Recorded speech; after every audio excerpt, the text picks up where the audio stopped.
dan luar biasa. Ambil alih pemberitaan itu. Haleluya. Amin. Shalom saudara sekalian. Puji Tuhan. Berjumpa kembali dengan saya, saudara. Dalam Key Night of Life. Hari ini tema kita adalah tetap tenang di tengah badai.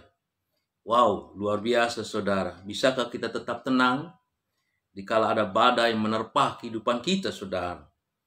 Saudara, kalau kita baca dan kita belajar dari firman Tuhan diambil dalam Lukas pasal 8 ayat 22-25. Saudara, kita baca bagaimana Tuhan mengajak murid-muridnya untuk pergi, saudara, menghadapi badai, saudara yang kasih. Memang agak aneh, saudara. Tuhan pasti tahu karena ketika mereka pergi bersama-sama ada badai yang akan menghadang mereka. Tetapi Tuhan tetap ajak mereka pergi. Saudara, apakah pelajaran yang kita bisa dapatkan dari Lukas pasal 8 ayat 22-25 ini? Di dalam Lukas pasal 8 ayat 22 firman Tuhan berkata demikian, saudara. Pada suatu hari, Yesus naik ke dalam perahu bersama-sama dengan murid-muridnya. Dan ia berkata kepada mereka, marilah kita bertolak ke seberang danau. Lalu, saudara, tampak mereka berdalih atau menolak dan sebagainya. Lalu bertolaklah mereka. Yesus mengajak mereka pergi ke seberang.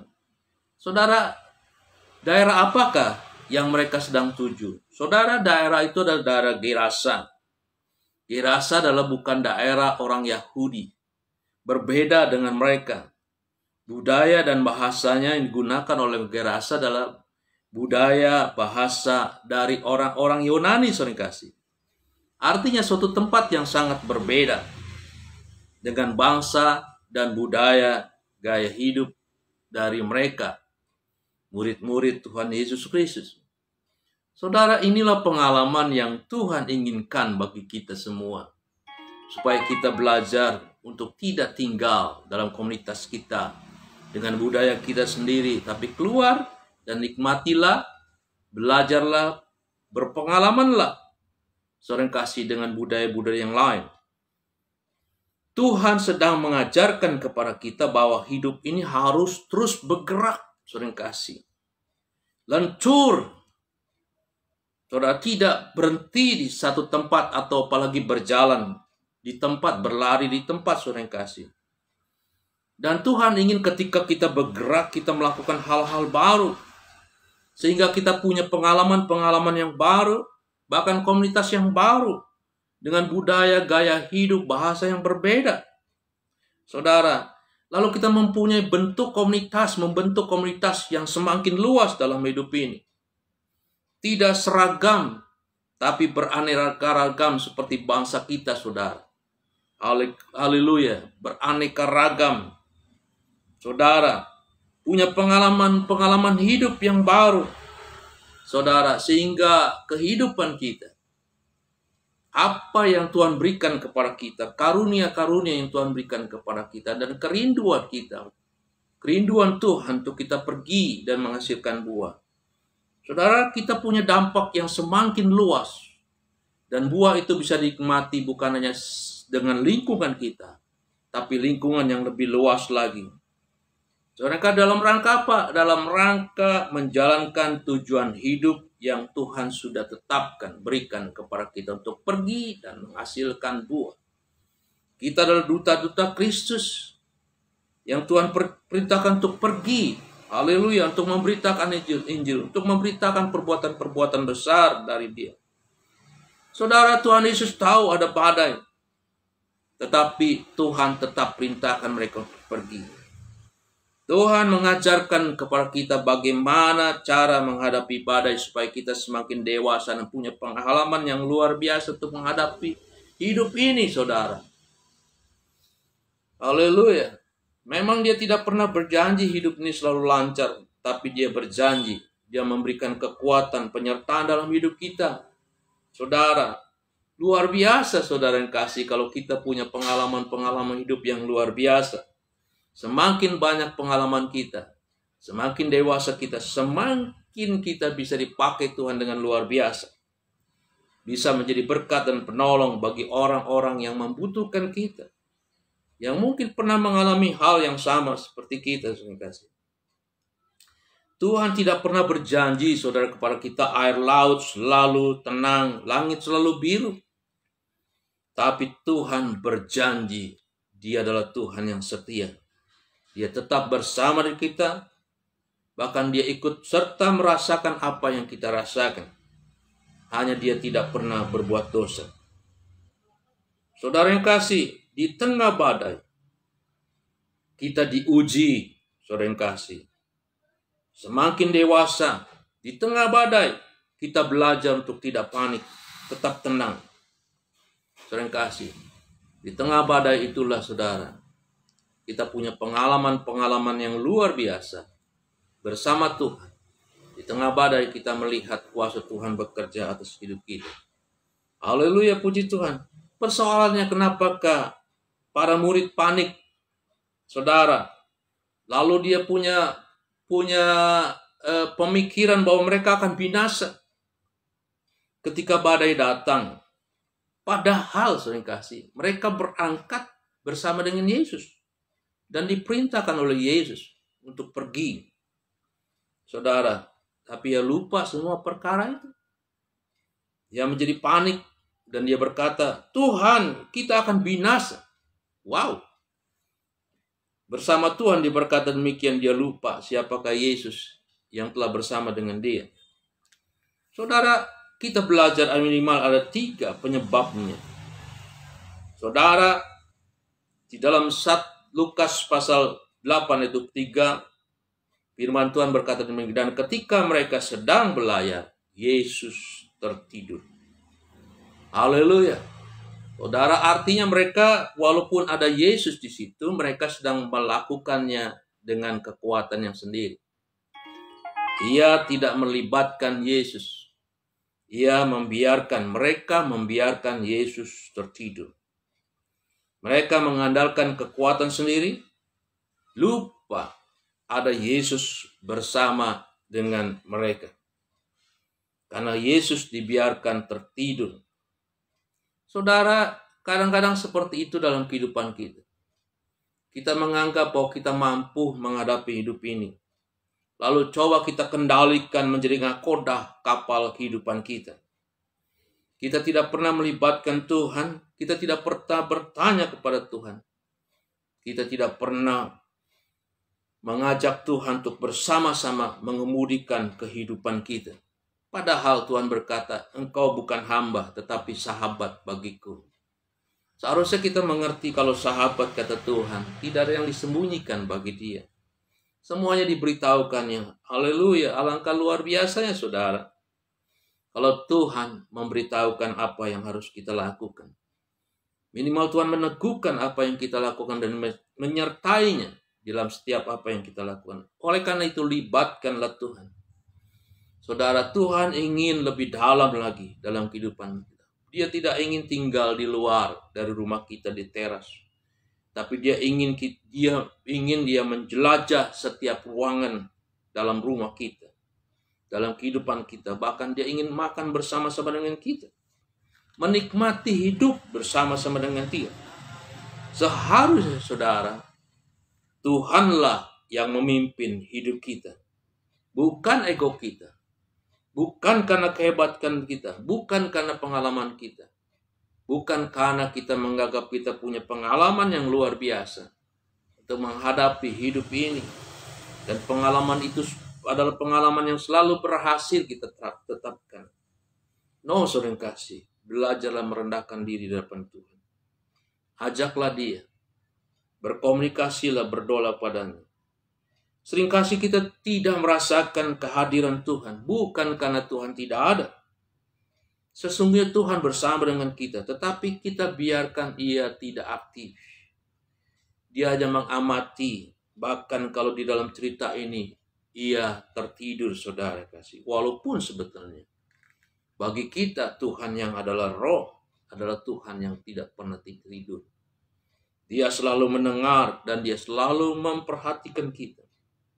Haleluya, Tuhan tetap setia sekalipun kita tidak setia, katanya. Karena dia tidak bisa mengingkari sifat absolutnya, yaitu kesetiaan. Haleluya. Saudara yang kasih, Sering kita hanya berkata bahwa kita mampu hidup tanpa Tuhan. Saudara, bukankah Yesus adalah sobat yang setia? Ada sobatku yang setia, tak pernah ia tinggalkan diriku. Sering kita nyanyikan itu, tetapi kita tidak menjadikan dia sobat-sahabat kita yang terus berdampingan dengan kita, yang terus kita ajak berkomunikasi, dan kita tanya apa saran-sarannya bagi kehidupan kita. Saudara, jangan tunggu ada badai dan mau binasa baru menjerit memanggil Tuhan. Berjalanlah bersama dengan dia. Saudara pasti sampai ke pelabuhan yang Tuhan inginkan bagi kehidupan kita. Saudara, pelajaran yang kedua kita bisa baca di dalam Lukas pasal 8 ayat 25. Firman Tuhan berkata demikian, lalu katanya kepada mereka, di manakah kepercayaanmu? Oh, haleluya. Saudara, akibat dari tidak hidup sungguh-sungguh dengan Tuhan, tidak bergaul intim dengan Yesus, dan tidak banyak mendengar apa yang Yesus katakan, membuat iman kita tidak bertumbuh, membuat kepercayaan kita tidak menjadi besar, menjadi tumbuh, saudara yang kasih. Haleluya. Karena kita tidak pernah, saudara yang kasih, merenungkan, mengambil pelajaran-pelajaran yang seharusnya kita dapatkan di dalam setiap pengalaman-pengalaman hidup kita bersama dengan Tuhan. Kita biarkan itu berlalu, saudara, tanpa kesan dan pesan dalam kehidupan kita. Sesungguhnya ada banyak perkara yang Tuhan lakukan bagi kita. Oleh karena itu ada lagu berkata, hitung berkat satu per satu. Saudara, kalau kita renungkan hidup kita dari kita lahir sampai sekarang, kita berumur sekian tahun. Sesungguhnya ada banyak perkara-perkara yang luar biasa, penyertaan Tuhan yang luar biasa dalam hidup kita. Dan kita biarkan itu berlalu dan tidak kita jadikan itu, saudara, menjadi alat untuk kita bertumbuh di dalam Tuhan, saudara yang kasih. Haleluya. Kita tidak pernah menyaksikan itu, kita anggap seolah-olah itu biasa saja. Tetapi sesungguhnya dalam setiap perkara yang kita hadapi, yang kita alami, ada peran Tuhan di situ. Sekalipun kecil menurut kita. Tapi Tuhan sedang mendidik kita supaya iman kita bertumbuh dari hari ke hari. Dari iman yang satu kepada iman yang lain. Dari kemenangan yang satu kepada kemenangan yang lain. Dari kemuliaan satu kepada kemuliaan yang lain. Tuhan sedang bawa kita naik dan tidak turun.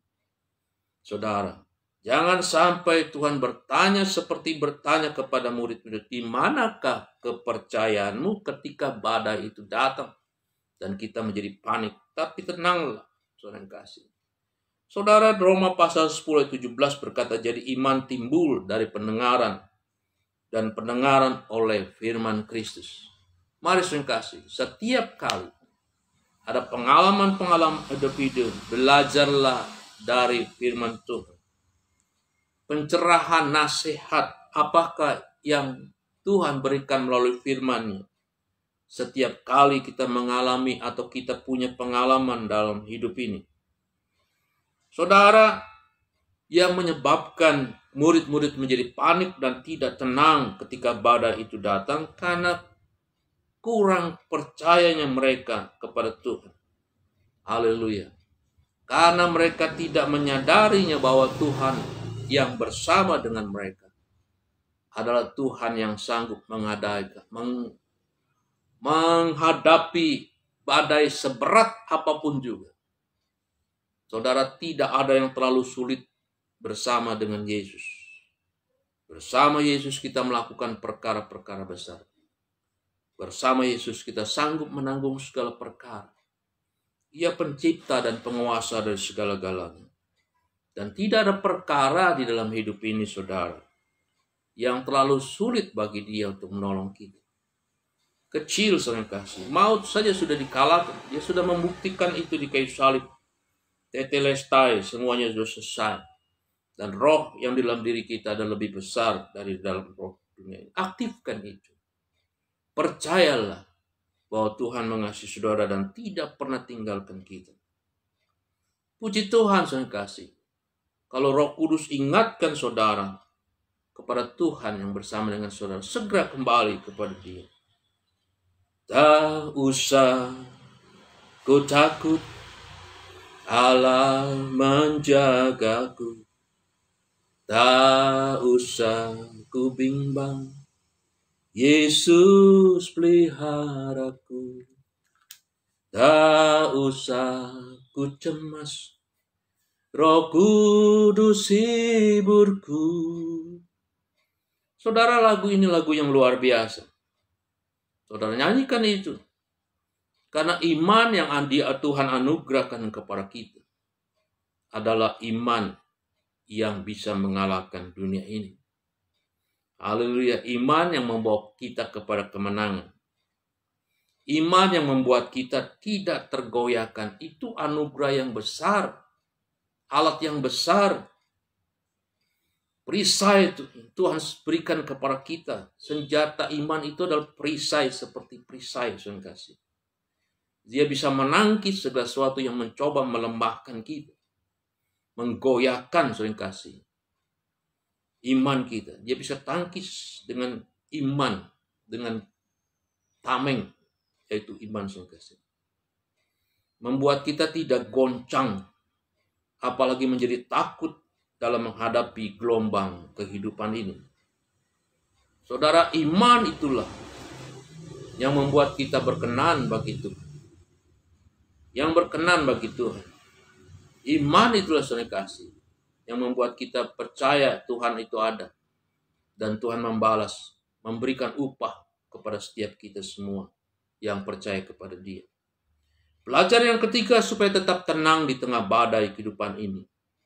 Kita baca dalam Lukas pasal 8 ayat 25. Firman Tuhan berkata demikian. Maka takutlah mereka dan heran. Lalu berkata seorang kepada yang lain, siapakah gerangan orang ini? Sehingga ia memberi perintah kepada angin dan air dan mereka taat kepadanya. Haleluya. Wow, siapakah orang ini, saudara kasih? Saudara, mereka adalah orang-orang yang biasa berjalan bersama dengan Tuhan. Tidak sama dengan kita. Kita baca cuma lewat Alkitab saja. Mereka sudah melihat bagaimana mujizat yang Yesus lakukan. Berbagai-bagai macam mujizat, saudara kasih. Dari orang sakit menjadi sembuh. Orang mati hidup kembali. 5 roti dan 2 ekor ikan memberi makan 5.000 orang lebih dan sisanya 12 bakul. Semua aspek kehidupan Yesus lakukan mujizat, saudara yang kasih. Apa yang menjadi kebutuhan-kebutuhan manusia tidak terlewatkan dan Yesus sanggup memenuhinya bahkan melampaui segala akal kita. Itu mujizat. Oleh karena itu Efesus berkata, Ia yang sanggup melakukan jauh melampaui dari apa yang kita pikirkan dan kita doakan. Kenapa? Karena kita tidak mengenal sesungguhnya siapakah Yesus. Karena kita tidak biasa untuk mendeteksi, melihat segala sesuatu dari sudut pandang Tuhan. Karena kita sering melupakan Tuhan bahwa hidup kita sangat tergantung dan semua karena Tuhan. Semua karena anugerah Tuhan. Walaupun itu kecil menurut manusia, tapi Tuhan ada bersama dengan kita. Hidup bersama dengan Yesus, saudara kasih. Saudara pasti akan mengalami mujizat-mujizat Tuhan. Saudara pasti tidak takut. Saudara, inilah yang dipertanyakan oleh Yesus kepada murid-muridnya. Kalau gitu, siapakah menurut kamu aku ini? Saudara, jawabannya sangat heran bagi kita. Saudara kasih, orang-orang yang setelah bersama-sama dengan Yesus. Dia berkata demikian, kata orang. Nah, gitu saudara kasih. Kita sering begitu toh. Karena kita tidak mengalaminya, bukan tidak mengalaminya, tapi kita tidak pernah membuat itu kesan dan pesan dalam kehidupan kita. Kita biarkan itu berlalu saja setiap apa yang Tuhan lakukan kepada kita. Sehingga kita hanya berkata, kata orang. Kita tidak punya kesaksian pribadi bersama dengan Yesus. Oleh karena itu Yesus berkata, kata kamu siapakah aku? Secara pribadi. Lalu Petrus berkata, engkaulah Mesias, anak Allah yang hidup. Haleluya, ia raja yang diurapi, anak Allah yang hidup, bukan yang mati, yang sanggup melakukan segala perkara. Haleluya. Oleh karena itu saya kasih, belajarlah seperti Filipi pasal 2 ayat 5 sampaikan kepada kita. Hendaklah kamu, kata firman Tuhan, dalam hidupmu bersama, haleluya, menaruh pikiran dan perasaan yang terdapat juga dalam Kristus Yesus. Pikirkanlah perkara-perkara yang di atas, bukan yang di bumi. Belajarlah untuk terus merenungkan firman Tuhan. Belajarlah untuk percaya bahwa Tuhan bersama dengan ia. Ia adalah Tuhan yang setia. Ia terus membimbing saudara, menyertai saudara. Bahkan firman Tuhan berkata, sampai masa tuaku, engkau tetap Tuhan. Sampai putih rambutmu, rambutku. Kita harus berkata seperti itu. Tuhan menggendong aku.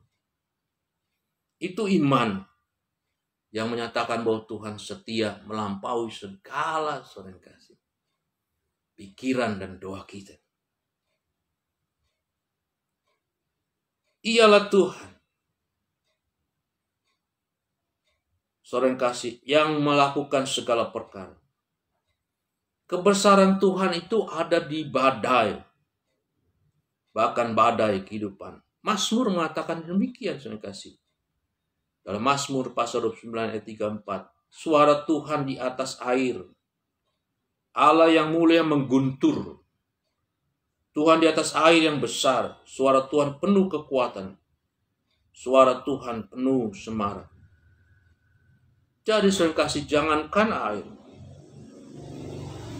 Angin dan badai saja taat kepada Yesus Tuhan. Dan setan pun takut dan gemetar terhadap Dia. Artinya tidak ada satu kuasa pun, saudara, tanpa seizin Tuhan. Dan tanpa seizin saudara pula, yang bisa menggoncangkan iman saudara. Haleluya, dialah tameng. Saudara, firman itu kan pedang roh. Iman itu adalah tameng. Saudara dengarkan, siapakah Yesus yang disampaikan oleh Yesaya pasal 9 ayat 6, saudara kasih. Sebab seorang anak telah lahir untuk kita, yaitu Yesus Kristus Tuhan. Seorang putra telah diberikan, yaitu Yesus Kristus telah diberikan untuk kita. Siapakah dia? Lambang pemerintahan ada di atas bahunya. Karena dialah King of Kings, saudara kasih. Raja di atas segala raja. Dan dia akan buktikan itu dalam kerajaan 1000 tahun. Dia akan memerintah bersama dengan kita. Dengan pedang, dengan kekuatannya.